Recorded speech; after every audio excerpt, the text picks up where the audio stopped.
Ya elah, PKS mau jadi moderator ereking ketemu Pak Anies, mau ngerangkul anak abah. Nonsen kalau kata orang Belanda. Apa-apaan? Udah urus aja sono kaum lo. Ya enggak? Jakarta nih bro, keras. Enak-enakan mau tarik kopling di Jakarta biar lo ereking juga. Nih lawan Scoopy. Lawan ninja Scoopy gitu. Pokoknya nggak ada dah. Gua pikir A1, nggak tahu calo-calo juga tuh partai. Parah. Nggak main ereking di Jakarta bising. Sekarang di zamannya motor metik. Oke, goodbye PKS. Kemudian saya harap Pak Anies jangan mau silaturahmi atau ketemu cagup yang sekarang lagi kompetisi. Ketemulah nanti kalau sudah ada pemenangnya. Jaga hati dan perasaan yang selalu mendukung Pak Anies. Keren, cadas. That's right. Ya, not necessary untuk ketemu sekarang. Ya.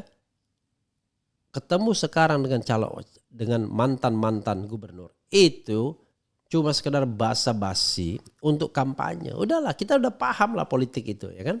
Nanti ketika Anda sudah jadi, ada mau nemuin aja juga kagak, ya kan? Bahkan ditemui susah, ya kan?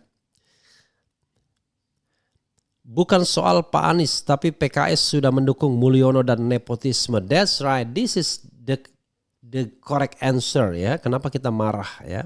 Penolakan Ridwan Kamil katanya ada yang merekayasa ya. Ya, yang merekayasa Kim Plus. Jadi saudara sekalian, Kim Plus lah yang menyebabkan Ridwan Kamil menjadi the common enemy ya. Kalau seandainya tidak ada rekayasa Kim Plus dan Ridwan Kamil tetap bermain di Jawa Barat, ya dia menjadi darling di sana karena tidak dianggap sebagai boneka. Jadi Kim Plus lah dalang dari penolakan warga Jakarta terhadap Ridwan Kamil itu.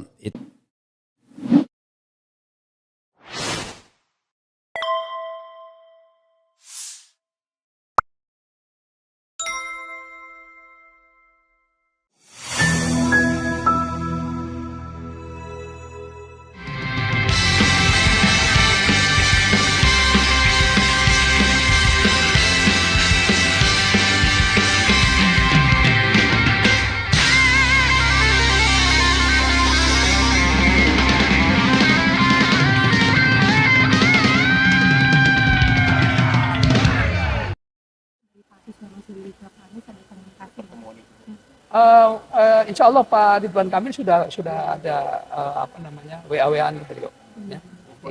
Ya nanti nunggu ini aja, nunggu waktu respon dari beliau. Ya saya kira karena kita belum berkomunikasi saja secara intens ya. Beberapa orang yang tadinya agak marah-marah ke PKS ya apalagi ya. Setelah kita komunikasi, kita diskusi ternyata mereka salah paham. Ya. Bahasa-bahasa yang kasar-kasar apa yang dulu katanya PKS mengkhianati Pak Anies, enggak pernah lah PKS mengkhianati Pak Anies bagaimana. Ya. Kita kan kemarin all out lah membantu kemenangan beliau. Cuma memang ya belum takdirnya beliau jadi presiden kan. Ya. Dan kemarin harapannya juga untuk DKI kan sudah pakai ini kan, bahkan kita pasang billboard besar kan. Aman kan? Anies Sohibul Iman kan. Nah, cuma kan masalahnya PKS kursinya cuma 18 kan. Sehingga memang kurang 4 kursi. Nah, harapannya Pak Anies bisa menambah yang 4 kursi itu kan. Ya, waktu itu malah Nasdem kan sudah deklarasi juga kan mereka mendukung Pak Anies. Ya kita sambut gembira itu waktu itu kan. Ya sehingga waktu itulah maka muncullah aman Anies Sohibul Iman kan. Tetapi kan sampai pada saatnya kita deklarasi tanggal 19 kan pada akhirnya itu belum terpenuhi untuk mendapatkan 22 kursi sehingga akhirnya muncullah ridho kan begitu. Ya. Nah, sayangnya memang MK itu baru sehari kemudian baru muncul itu kan. Assalamualaikum warahmatullahi wabarakatuh. Sobat RH sekalian, jumpa lagi kita di channel yang keren ini. Keren cadas. Ya, Sobat RH sekalian, tadi dari Suswono ya, yang mengungkapkan beberapa hal. Penolakan Ridwan Kamil, katanya ada yang merekayasa ya.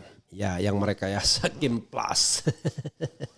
Jadi sahabat saudara sekalian, Kim Plus lah yang menyebabkan Ridwan Kamil menjadi the common enemy ya. Kalau seandainya tidak ada rekayasa Kim Plus dan Ridwan Kamil tetap bermain di Jawa Barat, ya dia menjadi darling di sana karena tidak dianggap sebagai boneka. Jadi Kim Plus lah dalang dari penolakan warga Jakarta terhadap Ridwan Kamil. Itu one thing for sure, udah pasti itu ya. Kemudian soal permintaan bertemu Rakus dengan Anies Baswedan ya, sudah dimulai dengan mantan-mantan gubernur lainnya. Ada polling yang saya kasih ya, objektif saja, bahwa apakah sebaiknya Anies menerima permintaan bertemu Rakus atau tidak. Sudah 951 yang voting ya. Baru 6 menit yang lalu menerima 8%, tidak terima 92%. Jadi kita objektif saja. Ada keyakinan katanya yang marah-marah itu nanti juga akan setelah dijelaskan akan balik. Insya Allah ya, alhamdulillah. Artinya PKS bisa menjelaskan kenapa dia gabung dengan Kim Plus dan gabung dengan Bobi Nasution. Kalau orang seperti saya ya sudah jelas, nggak bisa lagi dijelaskan. Bukan karena apa-apa, karena bagi saya itu adalah garis demarkasi. Ya, begitu Anda gabung dengan kolam istana, gabung dengan kekuatan Jokowi yang mau masih berasik masuk dengan kekuatan yang lama, ya, maka selesai dukungan terhadap PKS. Begitu Anda sebenarnya ketika mengusulkan Bobi Nasution juga iya, tetapi pada waktu itu kan masih ada bantahan, katanya bukan Bobi Nasution, tapi ternyata Bobi Nasution juga. Jadi itu soal ideologis sobat era sekalian, soal dua hal, tata kelola pemerintahan yang baik, good governance dan clean government, dan yang kedua adalah soal demokrasi yang substantif, ya, demokrasi yang menghargai hak warga negara untuk memilih pemimpinnya. Nah, itu dua hal itu yang dicederai. Jadi tidak ada kaitannya apakah memilih Anies tidak memilih Anies, ya. Kaitannya adalah ada soal isu-isu tata kelola pemerintahan yang dicederai dengan mendukung Bobi Nasution, dengan isu yang melingkupinya. Ada soal pesawat pribadi, ada soal ekspor biji nikel sebagaimana dikatakan Faisal Basri yang sekarang almarhum. Kemudian ada juga soal isu Blok Medan ya, yang juga disebut dalam persidangan kasus Abdul Ghani Kasubah, yaitu mantan gubernur Maluku Utara. Jadi ada soal-soal seperti itu. Jadi tidak sesederhana bahwa Anda punya kesepakatan untuk melaksanakan visi misi dan lain sebagainya.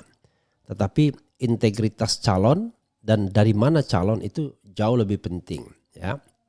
Karena yang namanya kesepakatan, apalagi kesepakatan yang sifatnya tertutup seperti itu, ya ujung-ujungnya cuma menguntungkan partai politik tapi tidak menguntungkan rakyat.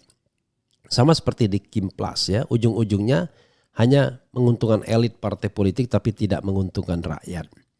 Itu sobat era sekalian. Tapi coba kita baca beberapa hal ya, beberapa berita yang terkait. Jubir sebut RK Suswono bakal teruskan program Anies di Jakarta. Luar biasa. Suswono ungkap akan silaturahmi ke Anies. RK sudah WhatsAppan. Oke. RK sempat ditolak warga. Suswono yakin ada dalang yang merekayasa. Sudah saya sebutkan dalangnya Kim Plus ya. Kim Plus lah yang membuat Ridwan Kamil dimusuhi oleh penduduk Jakarta. Jadi Kim Plus harus bertanggung jawab. Siapa inisiator Kim Plus? Nah, dia lah harus paling banyak bertanggung jawabnya. Kemudian Suswono konsolidasikan PKS Jakarta, isu Anies ikut jadi topik ya. Jadi ini menunjukkan bahwa partai tidak boleh bermain-main dengan konstituennya. Apalagi konstituen yang memilih ya tidak karena dia memiliki vested interest ya. Kalau anggota PKS memilih PKS wajar karena mereka kader. Karena mereka ingin terpilih sebagai anggota DPR dan DPRD. Tapi orang seperti saya memilih PKS karena pengen melihat ada tata kelola pemerintahan yang baik. Ada partai yang berani mengatakan tidak terhadap korupsi. Ada partai yang berani terus berdiri di luar pemerintahan. Tapi kalau kemudian saya lihat ada pernyataan Bambang Harimurti yang mengatakan sebulan itu butuh 7 miliar, 6 miliar. Ya sudah, kalau itu dianggap sebagai sebuah pemakluman, ya begitu. Ya sudah, artinya tidak ada harapan lagi. Maka kita serahkan kepada PKS untuk bergabung dalam Kimplas, bergabung dalam pemerintahan agar mudah melakukan fundraising sebagaimana dikatakan Bambang Harimurti. Tapi apakah itu menjadi pertimbangan atau tidak, I don't know exactly ya. Karena itu biarkanlah PKS. Kalau partai lain menjadikan itu pertimbangan jabatan-jabatan politik untuk fundraising, ya sudah, itulah kualitas mereka.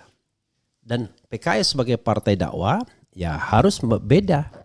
Harus amar ma'ruf nahi mungkar. Seberat apapun tidak ada celah untuk korupsi atau cawe-cawe atau menggunakan fasilitas jabatan untuk mendapatkan uang. Ya, zero tolerance to corruption. Apalagi kemudian di tengah isu fundraising yang luar biasa, kita melihat pengurus-pengurus partai politik ini kaya raya pada. Ini kan juga bisa membuat masyarakat mengatakan, loh dulu dia biasa-biasa aja ya sebelum menjadi ketua umum partai politik, sebelum menjadi anggota MPR DPR, kok sekarang kaya raya? Kan this is a question juga sebenarnya. Kecuali dia sudah kaya sebelum masuk politik. Nah itu beda. Tapi kalau dia masuk politik bertambah kaya raya, orang juga aneh. Jadi sobat era sekalian, politik itu bukan jalan untuk mengeruk kekayaan, tapi jalan pengabdian. Tapi dari 100 politisi mungkin 99 mengatakan ini jalan untuk mendapatkan kemakmuran hidup, ya, kehormatan baik dari sisi pangkat maupun harta. Nah itu yang jadi persoalan. Maka kemudian tidak ada pejuang. Yang ada adalah pecundang yang kemudian dikasih kekuasaan. Begitu sobat era sekalian ya. Menurut Refli Harun ya. Yang belum tentu benar. Karena itu saya katakan tidak pernah saya mengklaim bahwa apa yang saya katakan pasti benar. Tapi ini adalah analisis, you can take it or leave it. Kalau Anda menganggap tidak benar, tidak logis, tidak rasional, ya Anda tinggalkan. Tapi kalau Anda menganggap ini logis dan rasional, maka ya itulah pembelajarannya bagi kita semua. Oke, coba kita lihat ya ini. Suswono ungkap akan silaturahmi ke Anies, RK sudah WhatsAppan. Oke. Bakal calon wakil gubernur DKI Jakarta Suswono mengatakan pihaknya bakal di Detik News ya. Bakal soan ke gubernur Jakarta sebelumnya termasuk Anies Baswedan. Ia mengatakan Ridwan Kamil sudah berkomunikasi dengan Anies melalui pesan WhatsApp. Mudah-mudahan nanti pada waktunya nanti kami pun akan silaturahmi ke mantan-mantan gubernur termasuk Pak Anies.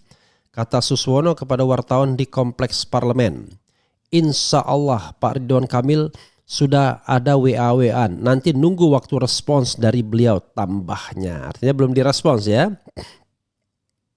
Adapun Suswono juga menyikapi soal gerakan yang sempat ramai terkait anak Abah akan coblos 3 pasangan calon paslon di Jakarta. Ia tak menampik jika mulanya pengusungan Ridwan Kamil dan Suswono mengecewakan sebagian orang. Ya, katakanlah sebagian orang ya. Ya, saya kira karena kita belum berkomunikasi saja secara intens ya.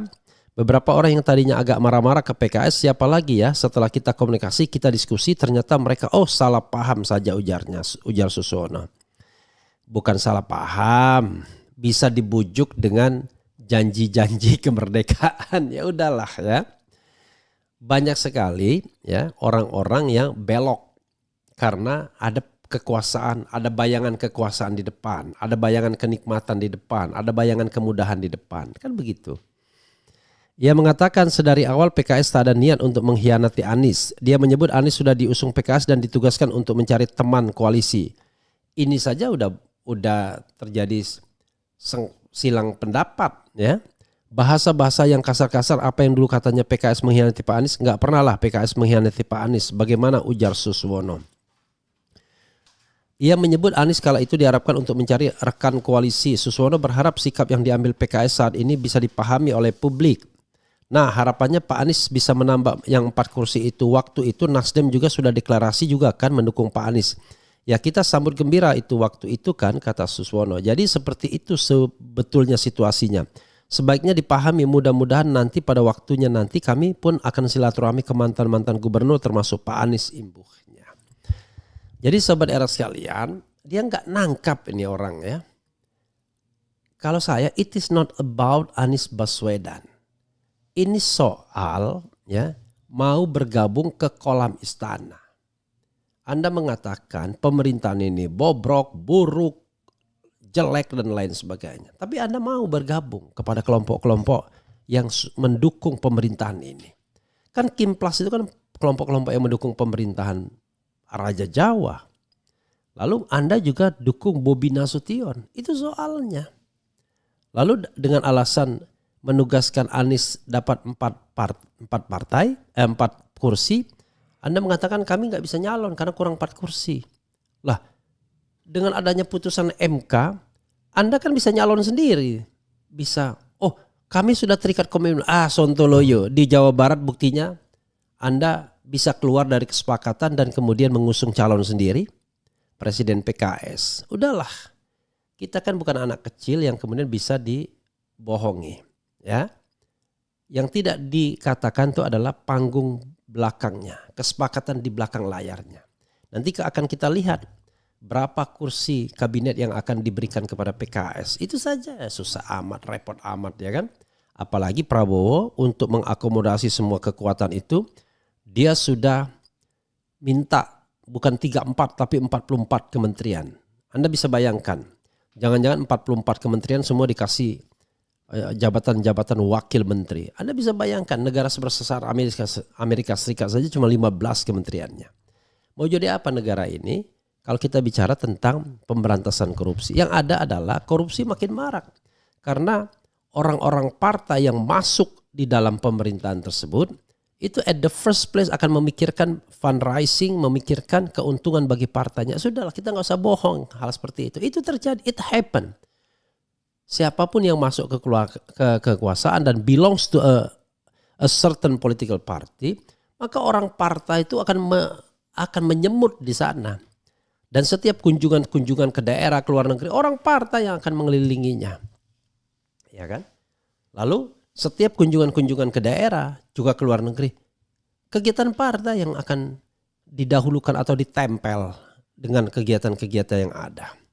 Bahkan seorang mantan ketua DPR mengatakan ya dengan Demokrat mendapatkan misalnya ya mendapatkan portofolio kementerian lebih mudah untuk melakukan konsolidasi. Ini satu contoh misalnya dibanding kalau dia menjadi oposisi. Nah, mungkin PKS juga mikir yang sama. Kalau PKB sama Nasdem sudah lama menikmati itu ya kan. Bahkan lebih dari itu pun kita udah tahu lah ya. Kita nggak bisa dibohongi ya. Panggung belakang politik tuh very dirty politik. Itu masalahnya. Untuk bisnis Anda harus punya kekuatan, backing. Ya kalau bisnisnya kecil-kecilan mungkin nggak perlu. Tapi kalau kita sudah bicara bisnis triliunan, ya sudahlah. Anda mau bicara BTS, Indonesia One misalnya. Itu kan semua kegiatan-kegiatan yang membutuhkan sebuah backup politik. Begitu bunyinya ya. Kakinya bertanduk hewan apa namanya. Ya sahabat sekalian, silakan isi pollingnya ya. Posisi polling sekarang 3.500 ya. Apakah sebaiknya Anies menerima permintaan bertemu Rakus? Terima 8%, tidak terima 92%. Jadi saya tahu Anies orangnya sangat sopan. Dia akan dilematis ya, apakah menemui atau tidak. Karena dia berkawan baik dengan Ridwan Kamil. Ya, sama-sama dibesarkan oleh media. Ya, kalau kita lihat ada talk show dulu di televisi. Kalau ngundang gubernur, nggak jauh-jauh. Itu aja yang diundang Ganjar, Anies, Ridwan Kamil, Ganjar, Anies, Ridwan Kamil, nggak ada yang lain. Nah, kemudian adalah di luar gubernur AHY diundang ya kan. Jadi seolah-olah memang Indonesia itu hanya terdiri dari mereka saja dan memang betul akhirnya. Anies dan Ganjar jadi calon presiden, Ridwan Kamil sudah melipir ke Golkar, tetap gagal menjadi calon presiden apalagi wakil presiden apalagi presiden ya. Dan Anies tinggal memilih ya, mau tetap menjadi elit atau dia tetap stay ya, menjaga hati nurani rakyat atau pemilihnya. Kalau dia tetap ingin bergaul dengan elit, temui Ridwan Kamil. Ya. Anggap saja itu sebagai pertemanan dan lain sebagainya. Tapi sudah akan kelihatan kualitasnya. Ya. Nah, ini bukan fighter namanya. Takut kehilangan teman. Takut kehilangan pergaulan. Tapi kalau dia mau stay di rakyat, maka ya dia harus minta maaf saja kepada Ridwan Kamil. Saya tidak bisa memenuhi permintaan bertemu. Toh kalau soal misalnya mau bagaimana pembangunan Jakarta dan lain sebagainya, nggak usah pusing. Kalau sudah menang, ya kan, dan mau konsultasi silahkan. Biasanya sebaliknya nggak mau. Kalau sudah menang itu nggak akan mau ya mengundang pejabat-pejabat lama biasanya, karena takut diintervensi. Tapi giliran butuh suara pejabat bekas pejabat tersebut ditemui. Jadi sudahlah, menemui Anies tidak dalam rangka minta masukan, tapi dalam rangka membujuk anak-anak Abah agar mau memilih Ridwan Kamil Suswono atau Rakus, ya kan? Itu soalnya sobat era sekalian, ya. Tetapi kalau misalnya ada organisasi berubah ya sudahlah. Jadi kalau kita bicara tentang barisan itu, tidak semuanya barisan itu kokoh idealis ya. Ada barisan yang mudah ditembus. Itulah kita lihat kelemahan-kelemahan yang mungkin harus kita hitung dari awal. Tetapi sekali lagi ini kan bukan dalam rangka melawan. Kalau ada AFJ, Aliansi Forum Jakarta misalnya, saya mengatakan sontoloyo KPU kalau mengatakan itu melanggar konstitusi atau melanggar undang-undang nomor 10 2016 pasal 187 ayat 1. Itu pasal tentang money politics. Saya pun menentang kalau orang mendapatkan money politics ya. Tetapi kalau seandainya dia memiliki kesadaran sendiri ya untuk golput, untuk mencoblos semua calon agar suara tidak sah, itu adalah a political standing yang harus kita hargai sebagai pengejawantahan kedaulatan rakyat, kedaulatan masing-masing kita. Sebagai wujud demokrasi yang langsung, yang luber dan jurdil, langsung, umum, bebas. Ada kata bebas, rahasia, jujur dan adil. Jadi itu tidak bisa dinafikan ya, tidak bisa dideny saudara sekalian. Itu yang harus kita lihat dan kita harus perhatikan. Coba kita bacakan komentar sobat RH sekalian ya. By the way, saya harus periksa mata nih seperti mata seperti orang bangun tidur terus posisinya ya. Kita bacakan ya. Pemburu kecebong 2029 tenggelamkan PKS. Budi James, bravo golput, Jos, Suuzon, vonis merasa benar sendiri, itulah RH. Mas Karebet. Luar biasa Mas Karebet ini ya. Giliran PKS tidak masuk kolam, dia termasuk yang menghujat PKS. Gila, benar. Jadi Anda itu sebenarnya bukan pilih PKS, tapi Anda pilih kolam istana kan. Gitu. Kalau soan ke Anies nggak masalah, tapi tidak berarti anak Abah nyoblos, mereka kan bebas mau nyoblos atau tidak tergantung hati. Neneng Widiati ya, itu akan menjadi sebuah simbol ya, dan sebuah alasan bahwa wah Anies saja ketemu, kenapa kemudian kita tidak lagi mengatakan say no ya, to kolam lama, kolam lama dan kolam baru yang bercampur airnya ya. Tapi sekali lagi kalau memang pilihannya Anies mau ketemu ya sudah, mau diapain lagi. Kita ini tidak boleh ada menyesal dalam politik ya. Jadi salah betul kalau kita bilang Kita tidak pernah menyesal ya. Haram hukumnya mendukung PKS, enggak juga ya. Saya harus luruskan. Baik partai Kacung Sontoloyo ya. Kemudian yang aneh disodorinya sama Sohibul Imam, kok yang jadi Suswono? Ya, this is the question. Disodorinya Sohibul Imam jadinya Suswono. Nggak tahu malu. Pak Anies juga nggak pernah ngiroin PKS lagi. Kenapa sih PKS bawa-bawa nama Pak Anies mulu? Mau ente ketemu Pak Anies, kayak tetap aja gue sebagai warga Jakarta bakal coblos tiga-tiganya biar ente pada seneng. Jadi untuk menyenangkan semua calon kita coblos pilih tiga-tiganya, begitu maksudnya ya. Kemudian Bung RH, apakah pilihan-pilihan pragmatis PKS di pilkada ini apakah bisa jadi kartu mati bagi PKS di pemilu 2029? Saya tidak pernah selalu mendoakan begitu, enggak ya. Saya selalu mendoakan bahwa semua partai itu melakukan self correction, mengkoreksi diri sendiri terus menerus agar menjadi partai yang sesungguhnya. Tapi kalau misalnya ternyata jalannya makin lama makin buruk, ya sudah, saya kira orang akan meninggalkannya.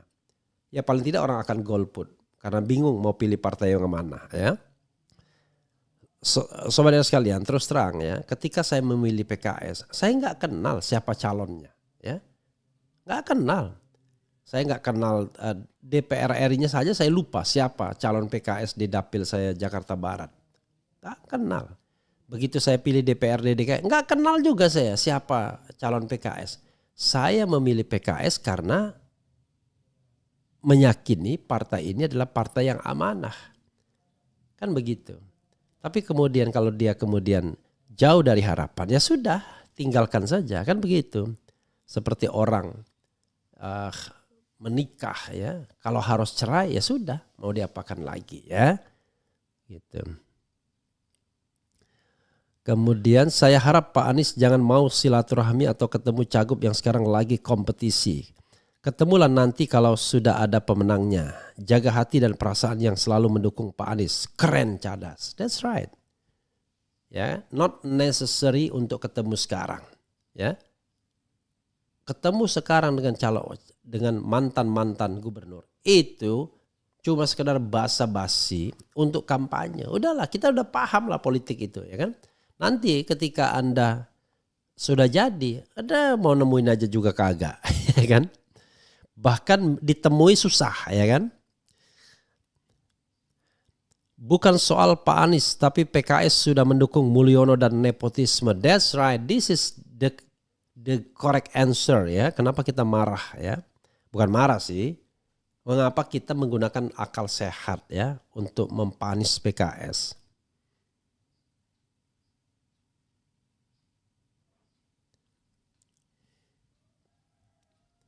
Kemudian jangan mau Pak Anies rekah itu pengkhianat. Maksudnya apa? Mau RK ya. Masih kurangkah dukungan dari 12 partai sampai segitu kekehnya mau ketemu Anies? Nanti aja ketemuannya kalau terpilih. Iya, that's right. Kok pusing-pusing amat? Kan sudah didukung 12 partai. 12 partai bro yang mendukung. Masa dengan satu Anies Baswedan saja Anda galau? 12 partai bro, ya kan? Kemudian Anies nggak usah terima para pengkhianat. Anies tetap di barisan perubahan dan jangan takut dan tunduk pada oligarki dan rezim zolim. Selamat tinggal PKS. Kemudian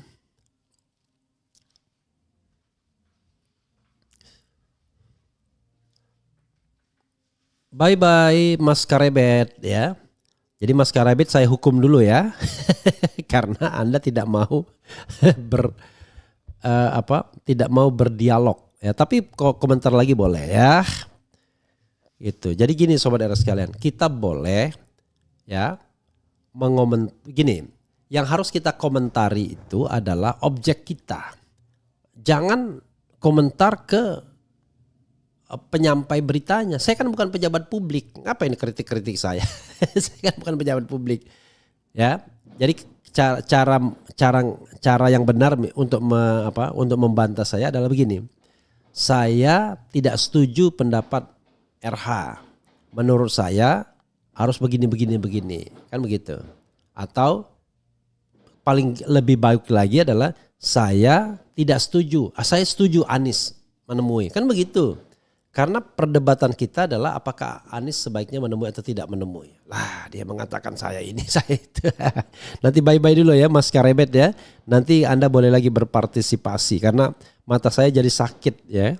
Ininya melihat postingan-postingan yang tidak relevan. Oke. PKS masih saja denial. Sudah jelas bahwa mereka mengkhianati pemilihnya. Coba jelaskan kenapa usung Bobi, jilat IKN dan Heru. Kau pikir pemilumu bisa dibego-begoin. Nah ini kan kritik terhadap PKS ya. Setuju sekarang negara udah pada gila. Kemudian Pak Anies gak perlu ketemu dengan semua paslon manapun. Kemudian Kementerian Negara Konoha ini harusnya 2 menteri cukup wakakak. Bung RH, apakah pilihan-pilihan pragmatis PKS di pilkada itu oke sama ya tadi ya? Ya mudah-mudahan ada sikap Pak Anies yang bisa bijaksana dan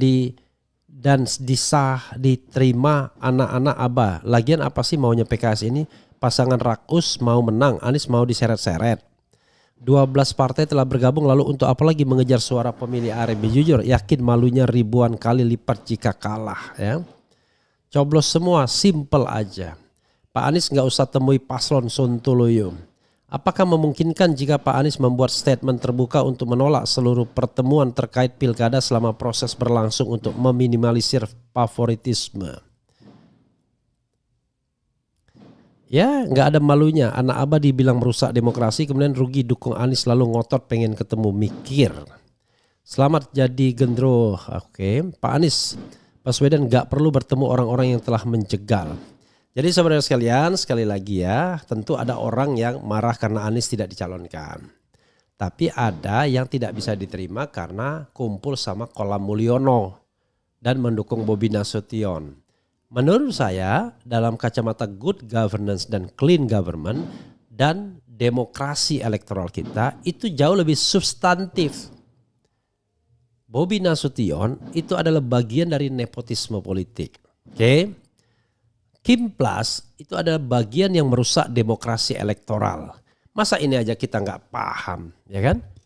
Jadi kalau seandainya PKS kemarin mundur dan sebagai pemenang Jakarta mengusulkan pasangan calon sendiri dan which is itu bukan Anies Baswedan, let's say orang lain, ya, no problem. Itu hak PKS sebagai partai politik. Tapi kalau sekarang hak PKS juga sih, karena itu hak kita juga untuk tidak memilih PKS ya. Itu saja saudara sekalian. Mudah-mudahan ini bermanfaat ya bagi kita semua. Wassalamualaikum warahmatullahi wabarakatuh. Keren cadas. Cie.